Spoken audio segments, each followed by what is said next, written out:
Wednesday was a sad day indeed after Sergio Aguero confirmed fears that most of us had when we saw him clutching his chest in discomfort during a league outing for Barcelona.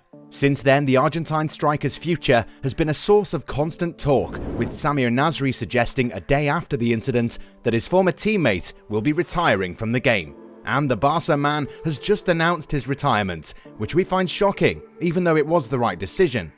In other news, Barcelona are looking to make a move for one of their former stars, who's currently playing in Italy. Meanwhile, the Blaugrana are also likely to let go of one of their star players in a bid to generate funds for future transfer activities.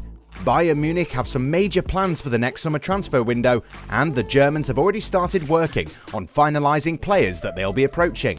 On Wednesday, Arsenal registered a 2-0 win over West Ham United without Aubameyangs, and it now appears that the Gabon striker could be sold this January if a suitable offer arrives. Before we get started, we want to share the sponsor of today's video. The OneFootball app is the ultimate football platform and is a must-have for every football fan, so that you can follow all of your favourite leagues, teams and players all the time right from your phone. You can be sure to turn on notifications for specific players to be instantly alerted when they score a goal or when they're involved in other breaking news. It's the best and easiest way to stay up to date with everything football. Click the link in the description down below to download the app right now. You won't regret it. 10 new Dutch players arrived in Ligue 1, and most of them are experiencing a very complicated start to life there, be it at Nice or Monaco or even at PSG. Last summer, Ligue 1 lost one of its best players in Memphis Depay. Free at the end of his contract, the former Lyon man went to Barcelona, but Dutch fans can rest assured the French Championship had more than enough Dutch players. 10 of them arrived with packed suitcases in France. The importance of this gathering even convinced Dutch sports television channel Ziggo Sport to broadcast French football every weekend. On the other hand, the performances of the Dutch signings have been far from brilliant. Take for instance Nice, who signed 3 players from the Netherlands this summer. First, there is Justin Kluivert. Loaned with an option to buy from Roma, Patrick Kluivert's son has experienced 6 difficult months. It must be said that he was injured right at the start of the season. That made him miss 2 weeks of competition. Absent for 2 months, the winger returned to the pitch at the end of November, even putting on encouraging displays in Paris and Rennes. Still, his record of 9 appearances for 1 goal and 2 assists is very poor. His teammate Calvin Stengs hasn't done well either, but at least Pablo Rosario has done a great job as a defensive mid. Monaco thought they'd struck gold when they signed Miron Boadou, who had scored goals for fun at AZ Alkmaar. However, the 20-year-old is struggling to provide sufficient competition to displace Wissam Ben Yedder and Kevin Volland. Naturally, we can't help but ignore Jorginho Wijnaldum's struggles at PSG, who he signed for as a free agent. The experienced midfielder is unlike the player who dominated the midfield for Liverpool a year ago. Clearly, Dutch players are having a bit of a hard time in France, but hopefully these lads will be able to get back to their usual best in the second half of the campaign. Right now, it's absolutely pouring for Pierre-Emerick Aubameyangs. The Gabon striker was removed from the matchday squad against Southampton, and just before the game against West Ham United, he was stripped of his captaincy due to disciplinary breach. However, it wasn't just one incident that forced Mikel Arteta's hand. The Spanish tactician had given the former Borussia Dortmund man enough leeway, but this time around it was just too much. You expect better from your best players, especially those who have a responsibility to the younger players inside the dressing room. Arteta says that he did not want to go down that road, but a decision had to be made. For his part, the attacker should be very shocked by the severity of the punishment, and according to the Telegraph, his future at the Emirates could also be in question. The English newspaper writes that there are serious doubts about the player's continuity, but that Arteta will no doubt have to deal with this delicate situation until the end of the season, unless a way out opens in January, with the Daily Mail claiming that Barcelona will follow this case closely. Bayern Munich are set to make arrangements for what could be a big next few transfer windows for the Germans. They will have to eventually make a replacement for Robert Lewandowski, even though the Polish striker is still performing at an otherworldly level. Kingsley Coman is acting like a guy who just won't put a ring on it and is looking at other fish in the sea. The Frenchman has apparently had his head turned by the riches on offer in England, so might be changing his relationship status in the summer.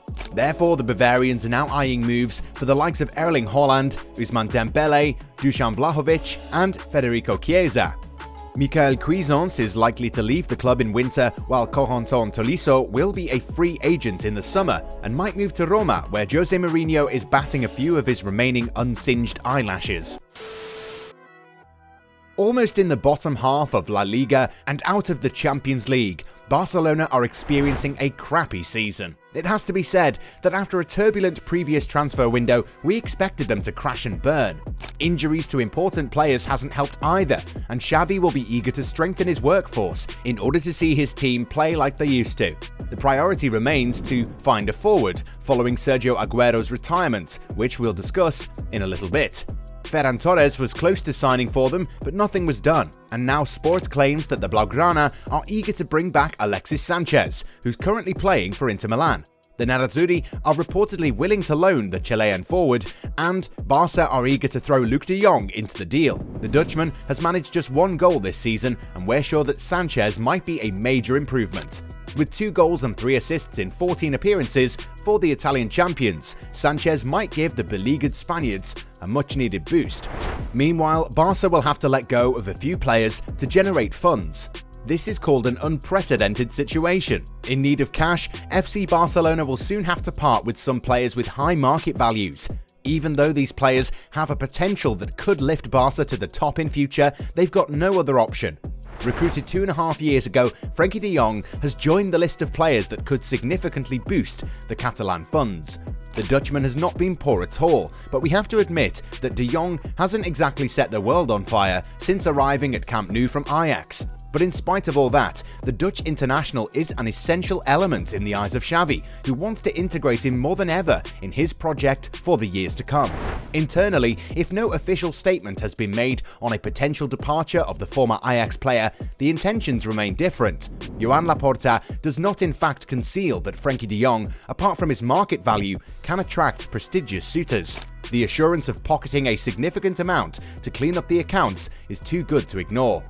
In the midst of the economic slump, Barcelona can't decently let an opportunity slip by, such as the sale of the Dutch prodigy.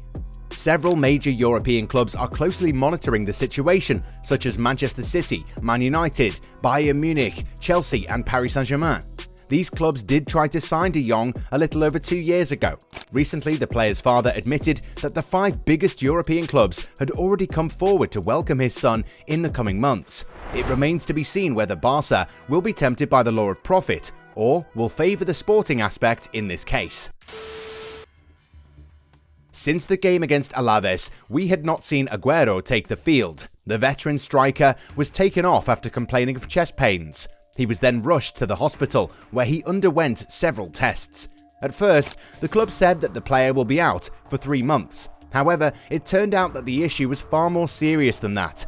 On Wednesday, it was confirmed. During a planned press conference, the former Man City striker announced his retirement from the game. This conference is to announce that I have decided to stop playing professional football. It is a very difficult moment.